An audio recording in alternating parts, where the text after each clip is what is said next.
وہاں کسی بوڑھے کو نہیں کیش کھلائے، اکیلے ہی آئے؟ ہاں بس سے گھسیٹنا تھا، بس بس ٹھیک ہے.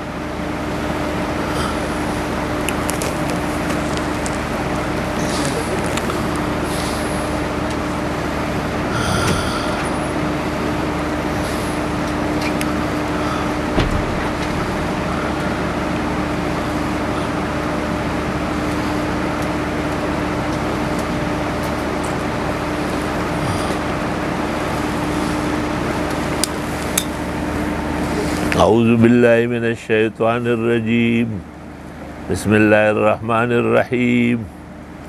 انا ارسلنا نوحا الى قومه ان انذر قومک من قبل ان یاتیہم عذاب علیم. یہ سورہ نوح ہے اور نزول کے اعتبار سے بھی 71 ہے اور موجودہ ترتیب میں بھی 71 ہے. 28 آیتیں اور 2 رکوع ہے.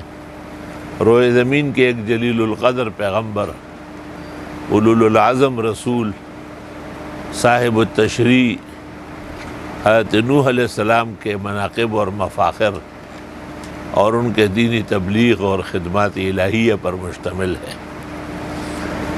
قرآن کریم نے اس سورت کو مختلف رنگوں میں بیان کیا ہے، خاص کر تفصیل کے ساتھ اس کا بیان سورت ہود کے اندر ہوا ہے. کہتے ہیں کہ آدم علیہ السلام سے نوح علیہ السلام تک 10 پیغمبر آئے ہیں اور 10 کے 10 تکوین کے لیے مبعوث ہوئے ہیں، اور نوح علیہ السلام سے لے کر کے ہمارے پیغمبر فخر المرسلین خاتم الرسل والنبیین صلی اللہ علیہ وسلم تک جو انبیاء علیہ السلام ہے، یہ بے شک تشریعی انبیاء ہیں. یعنی ان کے ذمہ شریعت کا اظہار زیادہ تھا اور ان بزرگوں کے ذمہ انسانی ضروریات تھی، جیسے یہ توا ہے، اس پہ روٹی پکتی ہے، یہ گلاس ہے، اس سے پانی پیتے ہیں، یہ کپڑا ہے پہنا جاتا ہے، یہ بیج ہے زمین میں بویا جاتا ہے. تو یہ سب چیزیں جو لوگوں کے درمیان برابر ہوتی ہے اس کو تکوینیات کہتے ہیں. جیسے آپ گھر سیٹ کرتے ہیں تو گھر سیٹنگ میں علیحدہ چیزیں استعمال ہوتی ہیں.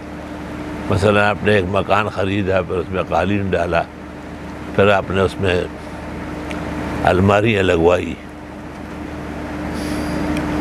اور کئی چیزیں رکھوائی، جس کو فقہائے کرام کہتے ہیں مال جامد. یہ سب چیزیں جمود ہو گئی. مال جامد یعنی جائیداد پر زکوٰۃ نہیں آیا کرتی، زکوٰۃ مال نامی پر ہوتی ہے. آپ نے 10 لاکھ مثلا دکان پہ لگا لیے، سجا لیے، اور 10 لاکھ پہ رنگ پہ رکھے، سامان خرید رہے اور بیچ رہے، آ رہے اور جا رہے. یہ جو 10 لاکھ رننگ پر ہے، اس پر سال کے آخر میں جمع فائدہ یا نفع نقصان 2.5% کے حساب سے زکوٰۃ آئے گی. تو تکوین اور تشریع دونوں جمع بھی ہو جاتے ہیں.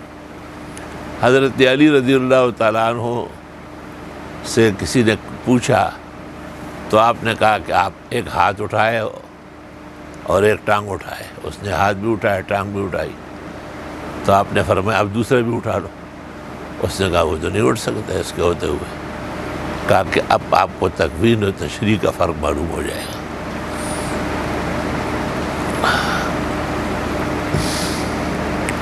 کون و مکان پر جو تصنیفات ہوئی ہے وہ اکثر اس موضوع پر ہے اور اس پہ توجہ کی زیادہ ضرورت تھی.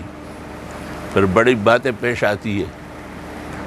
مثلا یہ کہ ابراہیم علیہ السلام کو خواب آیا، خواب کے نتیجے میں حضرت اسماعیل کو ذبیح بنا رہے تھے.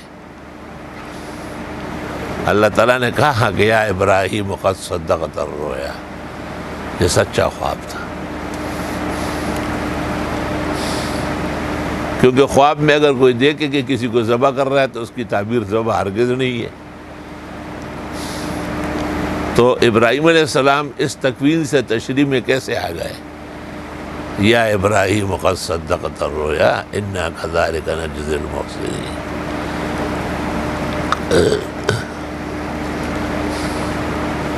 اسی طرح موسیٰ علیہ السلام کی والدہ نے حضرت موسیٰ کی پیدائش پر الہام قلب سے ان کو کپڑوں میں لپیٹ کے بکس میں ڈالا، بکس کو پانی میں چھوڑا اور پانی سیدھا اس نہر میں گیا جو نہر فرعون کے محل کی طرف مڑ رہی تھی۔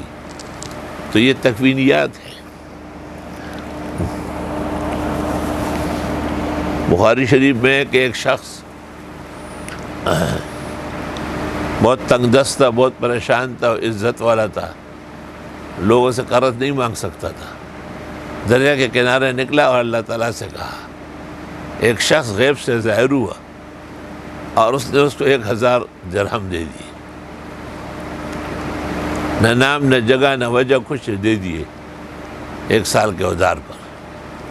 سال جب پورا ہو گیا وہ شخص آیا دیکھنے کے لیے، دینے کے لیے، ہر طرح کوشش کی لیکن وہ نظر نہیں آیا۔ تنگ آ کر کے اس نے ایک لکڑی ڈھونڈی اور اس کو کھوکھلی کر کے اندر سے اس میں وہ 1000 درہم ڈالے اور پھر لپیٹا اور پانی میں ڈالا۔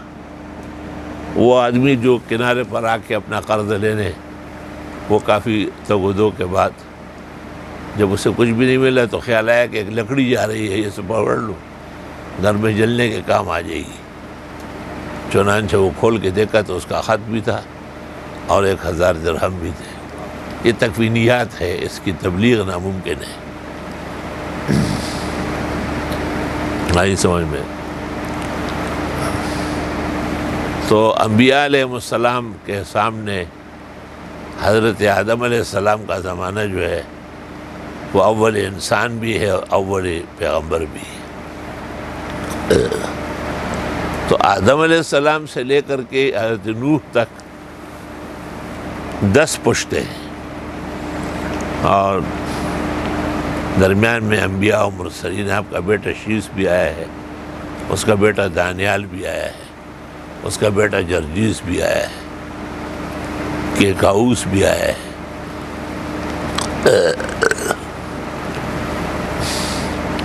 شرع لکم من الدین ما وصی بہ نوح و ابراہیم۔ ہم نے پھر تشریع پیغمبر کے لیے حضرت نوح و حضرت ابراہیم کو مامور فرما لیا۔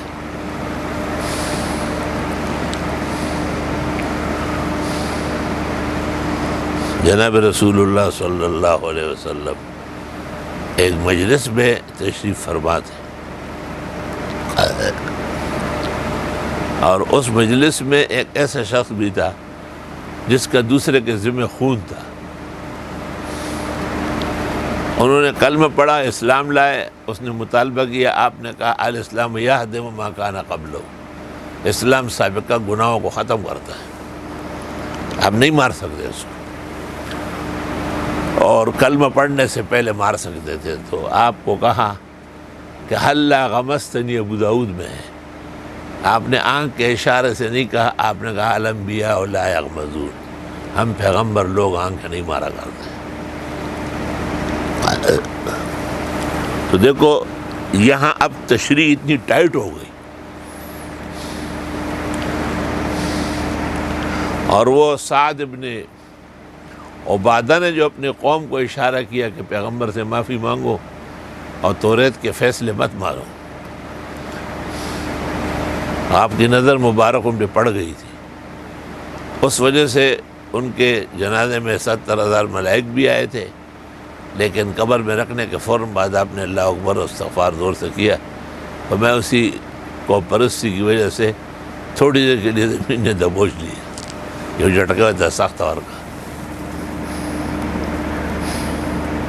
تو میرا کئی مرتبہ ارادہ اور خیال ہوا ہے کہ میں تکوین و تشریح پر ایک تفصیلی کتاب لکھوں۔ اچھا، جب تشریح زورآور ہو تو پھر تکوین کارگر نہیں ہوگی، اور جب تشریح نہ ہو تو تکوین کارگر ہوگی۔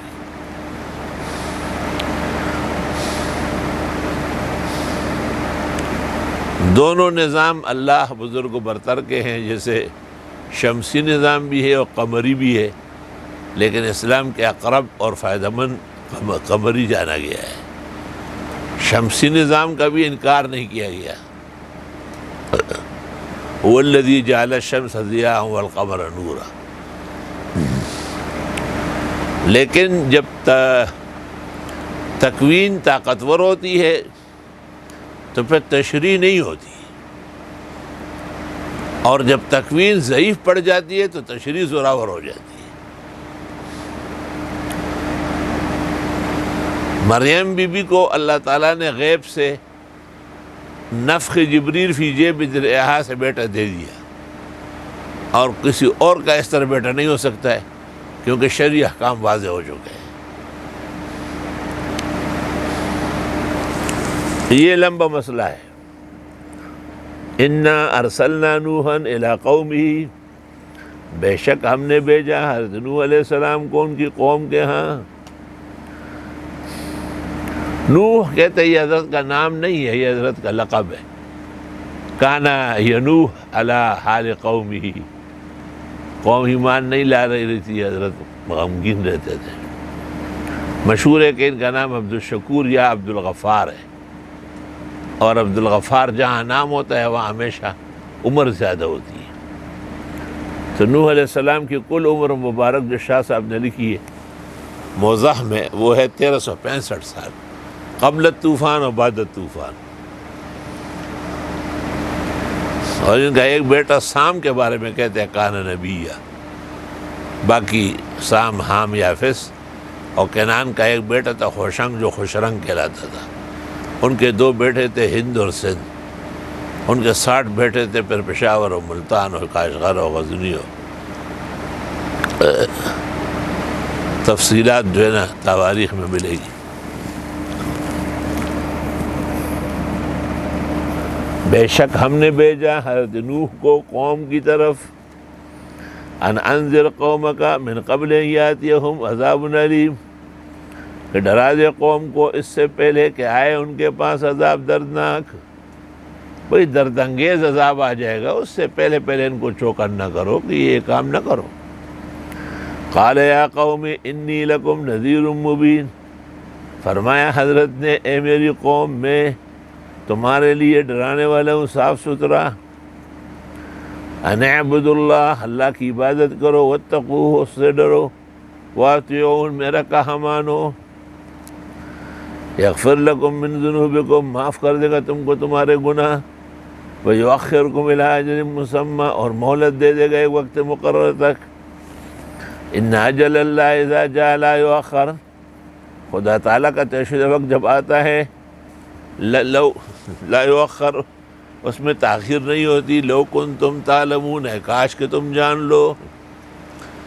بھئی وقت تو طے شدہ ہوتا ہے نا. فَإِذَا جَاءَ أَجَلُهُمْ فَلَا يَسْتَأْخِرُونَ سَاعَةً وَلَا يَسْتَقْدِمُونَ. کہتے آدم علیہ السلام نے حضرت داؤد کو کچھ عمر دی تھی، بعد میں بھول گئے تھے. اور مختلف انبیاء اور مرسلین پر مختلف آزمائشیں آئی ہیں. لیکن یہ جو موت کا معاملہ ہے نا، یہ خلق کی طرح ہے. اللہ رب العالمین نے اپنے علاوہ کسی مخلوق کو اس میں سہیم و شریک نہیں بنایا. بخاری میں ہے کہ ما ترددت فی شیء کا ترددی فی قبض روح العبد لأنه یکرہ وانا اکرہ ما یکرہ ولا بد لہ منہ.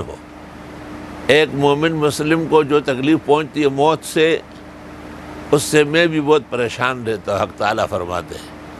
لیکن اس تکلیف کا پہنچنا، مر جانا ضروری ہے، کیونکہ جو نعمت و احسانات، جو باغستان اور انوار اور برکات اور خوشی کا اللہ تعالیٰ نے ان کے لیے جنت تیار فرمائی ہے، وہ دنیا میں کہاں مل سکتی ہے.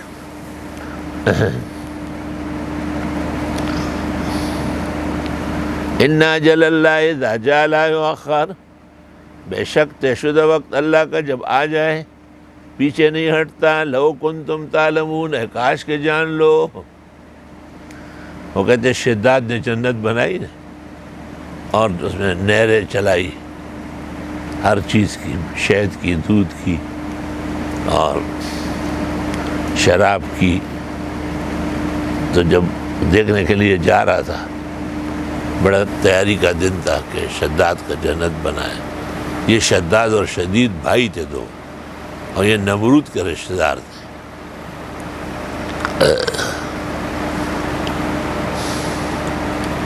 تو جس وقت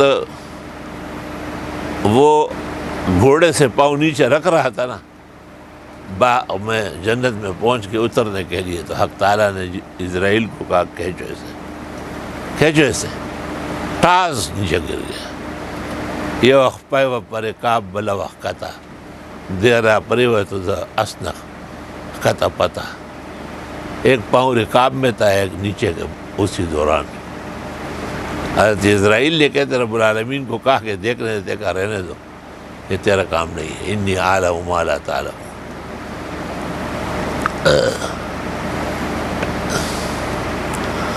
بعض روایات میں ہے کہ حق تعالیٰ نے اسرائیل سے پوچھا ہے کہ تجھے بھی کبھی رحم آیا ہے کہ دو موقع پہ آیا ہے.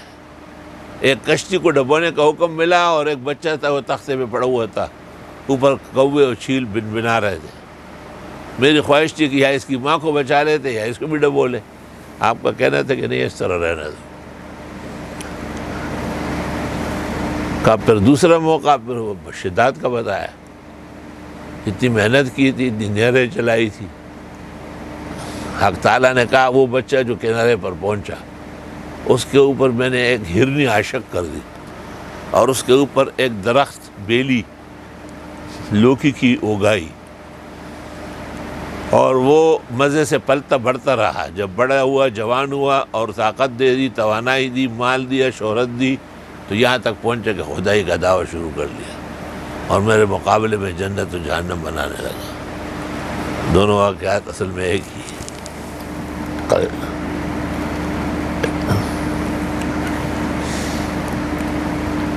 ان اجل اللہ اذا جاء لا یؤخر لو کنتم تعلمون.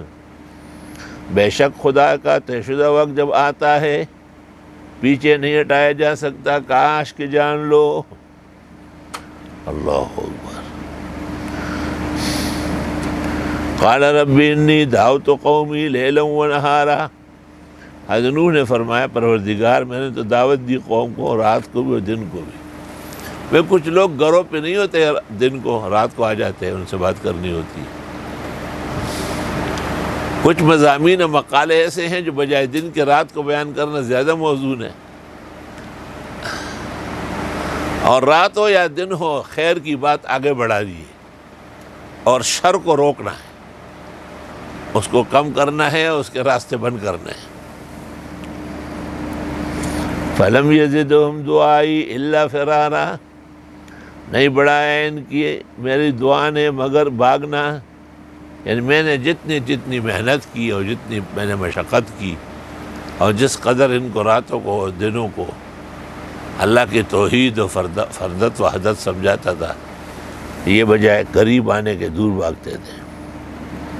وَإِنِّي كُلَّمَا دَعَوْتُهُمْ لِتَغْفِرَ لَهُمْ. اور میں نے جب بھی ان کو دعوت دی کہ آپ بخشش کریں ان کی، جعلوا اصابعهم فی آذانہم. ڈالے انہوں نے انگلیاں اپنے کانوں میں، واستغشوا ثیابہم. اور اوڑھنے لگے کپڑوں کو، واسروا. اور زد کرنے لگے، واستکبروا. تکبر کرنے لگے، استکبارا، ناکارہ قسم کا تکبر کہ ہمیں کوئی ضرورت نہیں ہے کانوں میں انگلیاں ٹھونسی ہو، اپنے اوپر کپڑے لپیٹے ہو. یعنی ایک داعی اللہ، موحد، مبلغ، اس کو تبلیغ اللہ کے لیے یہ مرحلے آ سکتے ہیں.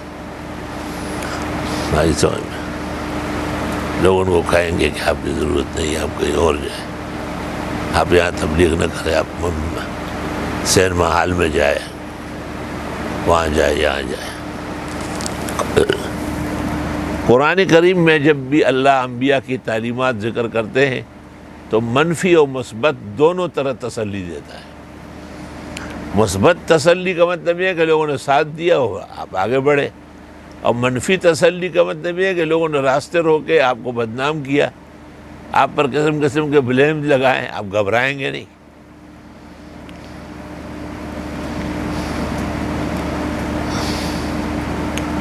ثم انی دعوتہم جہارا. پھر میں نے ان کو دعوت دی کھل کر. اللہ اکبر. حدیث شریف میں ہے جناب رسول اللہ صلی اللہ علیہ وسلم عصر کی نماز میں قدر دیر سے پہنچے، قافلہ رک گیا تھا۔ جب آپ نے وضو فرمایا تو زور سے اعلان کیا، ویل للعقاب وبطون الاقدام من النار، ایسے ایڑیا اور تلوے آگ میں جل سکتے ہیں جو خشک رہ گئے ہو، تو آپ کو اندازہ ہوا نا کہ خشک رہ گیا۔ امام ابو حنیفہ رحمۃ اللہ علیہ اپنی مسجد میں طلبہ کو پڑھا رہے تھے اور آواز اونچی تھی۔ امام سفیان وہاں سے گزرے اور فرمایا اترفع صوتک وانت فی المسجد۔ امام صاحب نے کہا ہم لا یفہمون دونہ، اس کے بغیر یہ سمجھتے ہی نہیں۔ تو لوگوں نے ان سے پوچھو سفیان سے، انہوں نے کہا میں نے سوال جو کیا وہ مطلب یہ تھا کہ غیر ضروری آواز ہے۔ ابو حنیفہ نے جواب دیا کہ ضرورت ہے۔ ثم انی اعلنت لهم، پھر میں نے اعلان کیا ان کے سامنے، واسررت لهم، اور چپکے سے بھی کہا، اسرارا، راز بنا کر۔ بعض اوقات بہت آہستہ سے کہنا پڑتا ہے، بھئی آپ ہی سن لیں، سب کو کیا سنانا۔ فقلت استغفروا ربکم، پس میں نے کہا استغفار کرو رب سے۔ استغفار کے معنی ہوتے ہیں معافی مانگنا، لیکن یہ بہت وزین چیز ہے۔ کہتے ہیں شیطان کو جب اختیارات دیے گئے تو ملائکہ ہاتھ باندھ کے بیٹھ گئے کہ اس سے کون بچے گا۔ حق تعالیٰ نے کہا ایک دفعہ استغفار کرے گا گناہ ختم ہو جائے گا، اس کی ساری چال چلن ٹوٹ جائے گی۔ استغفار کے بارے میں انفال میں گزرا ہے کہ عذاب نہیں آئے گا، ہود میں ہے کہ طاقت توانائی بحال ہو جائے گی، بقیہ جتنی نعمتیں تھیں وہ یہاں آ گئی۔ استغفار میں حدیث میں ہے من لزم الاستغفار، وفی روایہ من اکثر الاستغفار جعل اللہ له من كل ضیق مخرجا ومن كل ہم فرجا ورزقہ من حیث لا يحتسب۔ اللہ تعالیٰ تکلیفوں سے نجات دے دے گا، گھبراہٹوں سے باہر کر دے گا، روزی بے حساب کتاب دے گا۔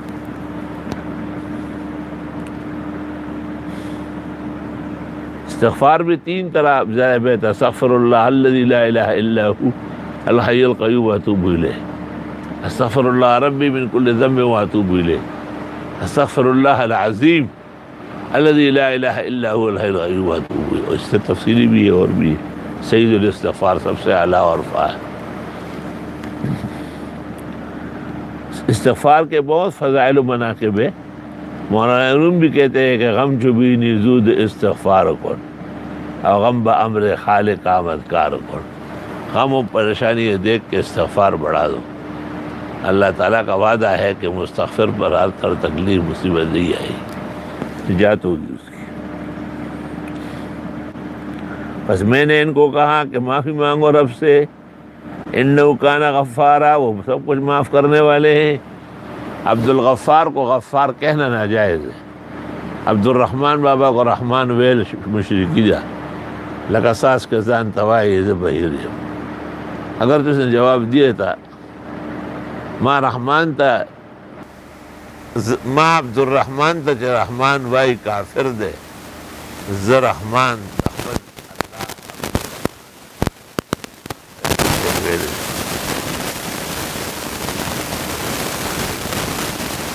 یرسل السماء علیکم مدرارا، بھیج دے گا آسمانوں سے تم پر زوردار بارش۔ مدرار اصل میں اس بارش کو کہتے ہیں جو روڑے اٹکائے، جو اپنے ساتھ پتھر اور چیزیں لے جائے۔ پشتو میں کہتے ہیں پشیبو شیبو باران، اور زورور باران ہو گئی، موڑ باران ہو گئی، اور اردو میں کہتے ہیں بڑی بارش، ہاں، اور موسلادھار بارش۔ وَيُمْدِدْكُمْ بِأَمْوَالٍ وَبَنِينَ، اور مدد دے دے گا تم کو مال و بیٹے دے کر۔ وَيَجْعَلْ لَكُمْ جَنَّاتٍ، اور دے دے گا تم کو جنتیں۔ وَيَجْعَلْ لَكُمْ أَنْهَارًا، اور دے دے گا تم کو نہریں۔ دیکھو بات سنو، فرمایا کہ استغفار کی برکت سے ایک تو مال ملے گا، تو دنیا کے کمانے کا ذریعہ بھی استغفار مؤثر ہے، اور یہ کہ بیٹے ہوں گے، تو المال والبنون زینت الحیات الدنیا، دنیا کی رونق ہے، اور پھر قسم قسم کے باغات اور نہریں چل پڑے گی۔ تو چونکہ ہمارے دو ہی باغ تھے، ایک نوری آباد اور ایک شیڈ، تو دو ہی چل رہا ہے۔ سوال یہ کہ ایک بے گھر بے در آدمی کو پر اپنے وطن سے آئے ہوئے سے یہاں اتنے ساز و سامان کا آسانی سے عطا ہونا خالص اعجاز قرآنی ہے۔ وَيَجْعَلْ لَكُمْ جَنَّاتٍ، اور دے دے گا وہ تم کو باغات، یہی یہاں دنیا کے باغات، آخرت کی جنت۔ وَيَجْعَلْ لَكُمْ أَنْهَارًا، اور دے دے گا تم کو نہریں۔ سورۃ محمد میں کہ 4 نہریں ہوگی، پانی کی، شہد کی، شراب کی اور دودھ کی۔ ہادی الارواح میں اس سے زیادہ لکھا ہے مَا لَكُمْ لَا تَرْجُونَ لِلَّهِ وَقَارًا، تمہیں کیا ہوا ہے اللہ تعالیٰ سے اس کے ہونے کا یقین نہیں کرتے؟ اللہ کر سکتا ہے سب کچھ۔ وَقَدْ خَلَقَكُمْ أَطْوَارًا، اس نے پیدا کیا تمہیں قسم قسم، ایک باپ کے 7 بیٹے، ایک کرن دوسرے سے نہیں ملتا، قد کاٹ تک نہیں ملتا۔ أَلَمْ تَرَوْا كَيْفَ خَلَقَ اللَّهُ سَبْعَ سَمَاوَاتٍ طِبَاقًا، آپ نے دیکھا نہیں کیسے پیدا کی اللہ تعالیٰ نے 7 آسمان پے در پہ، یعنی ایک دوسرے میں گھسے ہوئے، سٹیپ بائی سٹیپ۔ وَجَعَلَ الْقَمَرَ فِيهِنَّ نُورًا، اور بنایا چاند کو اس میں روشنی، کیونکہ نور القمر مستفاد من نور الشمس۔ وَجَعَلَ الشَّمْسَ سِرَاجًا، اور بنایا سورج کو مہتاب، روشنی دینے والا۔ وَاللَّهُ أَنبَتَكُم مِّنَ الْأَرْضِ نَبَاتًا، اللہ اگاتے ہیں زمین سے تمہارے لیے اگا کر قسم قسم کے فصلیں، خربوزے، تربوز، مونگ پھلی، پھل فروٹ۔ ثُمَّ يُعِيدُكُمْ فِيهَا، پھر لٹائے گا تم کو اس زمین میں، وَيُخْرِجُكُمْ إِخْرَاجًا، اور نکالے گا تم کو نکال کر۔ وَاللَّهُ جَعَلَ لَكُمُ الْأَرْضَ بِسَاطًا، اور اللہ نے بچھائی تمہارے لیے زمین بچھونا، یعنی زمین اس قابل ہے کہ ہم اس پہ رہ سکیں نا۔ اگر زمین ایسی اڑانگی ہو کہ ہم وہاں سے لٹک جائے تو مصیبت۔ اگر زمین اس طرح دلدل ہو، کیچڑ ہو کہ ہم گاڑیوں سمیت نیچے جا رہے ہیں تو کون جائے گا وہاں؟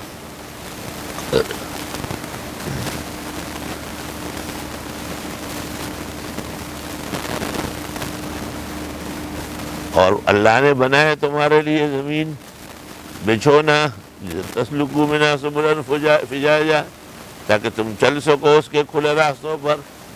یہ جو راستے ہیں کہتے ہیں ملائک نے باقاعدہ کا تار کھینچے، یہاں سے وہاں، وہاں سے وہاں۔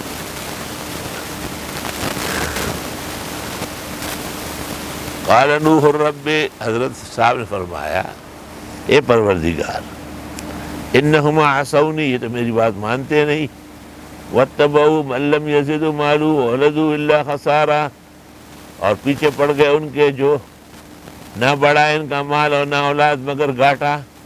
جس کو یہ معبود و مشکل کشا سمجھتے ہیں وہ میرے پاس کچھ نہیں۔ ومکروا مکرا کبارا، اور انہوں نے سازشیں کی، سازشیں بہت بڑی، وہ سازش یہ ہے۔ وقالوا لا تذرن آلہتکم، کہنے لگے مت پکارو ان کے معبودوں کو۔ وقالوا، کہنے لگے لا تذرن آلہتکم، نہ چھوڑنا اپنے معبودوں کو۔ نوح علیہ السلام کی تقریر یہ اغرقوا، غرق کر دیے جائیں گے، فادخلوا نارا، پر ڈالے جائیں گے جہنم میں، فلم یجدوا لہم من دون اللہ انصارا، نہیں پائیں گے اپنے لیے اللہ کے سوا کوئی اور مددگار۔ بعض اوقات خطا اور غلطی اس حد تک پہنچ جاتی ہے کہ اس پر عفو رک جاتا ہے، یا تو پھر نیکیوں کی توفیق سلب ہو جاتی ہے، اور یا یہ کہ اس کی جگہ بجائے نیکی کے گناہ ہی کے مراحل آسان ہوتے رہتے ہیں۔ وقال نوح الرب، اور فرمایا نوح علیہ السلام نے اے پروردگار، لا تذر علی الارض من الکافرین دیارا، نہ چھوڑے زمین پر کافروں کا کوئی گھر۔ اصل میں دیار الذی یسکن فی الدار ہے. روح المعانی میں لکھا ہے کہ یہ وہاں استعمال ہوتا ہے جہاں گھر اور گھر کے والوں دونوں کی ہلاکت کی خبر ہو. انکا انتظرہم، اگر آپ ان کو چھوڑیں گے تو یضلوا عبادک، آپ کے بندوں کو بہکائیں گے. ولا یلدوا الا فاجرا کفارا، اور نہیں جنیں گے مگر فاجر کافر. مطلب یہ کہ جو ان سے پیدا ہوں گے وہ ان سے بھی زیادہ خراب ہوں گے. انبیاء علیہ السلام کو جب علم الہی سے بذریعہ وحی یہ معلوم ہو جائے تو پھر وہ ان کے لیے ہلاکت کی دعا بھی کر سکتے ہیں اور ان سے ایمان کا توقع بھی ختم کر سکتے ہیں.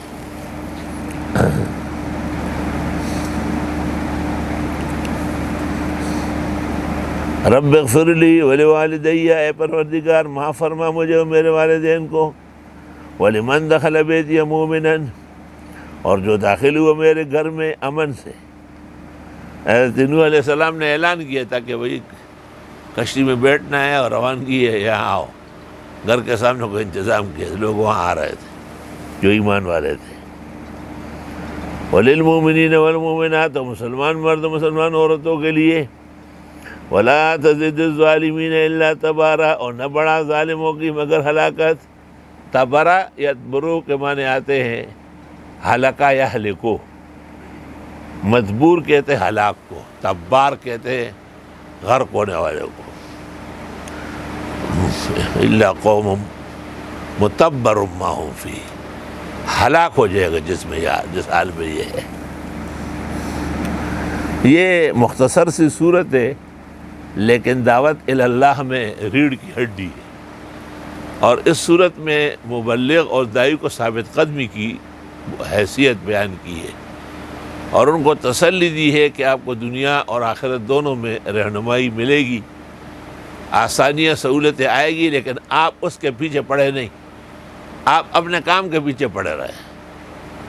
جیسے حضرت نوح علیہ السلام کو اتنے طویل زمانے کے بعد بھی اللہ رب العالمین نے باقی رکھا، قائم دائم رکھا، اور بیان تک کہ وجعلنا ذریتہم الباقین، بقیہ قیامت تک نسل انسانی انہی سے چلی ہے. بس آج ذرا ایسے ڈیلر ڈالا تھا، سمجھ میں نہیں آیا، لیکن وہ تھکاوٹ سی بہت زیادہ ہے. اعلیٰ اور عرفا کیا، بس اللہ پاک قبول کرے. الحمدللہ رب العالمین.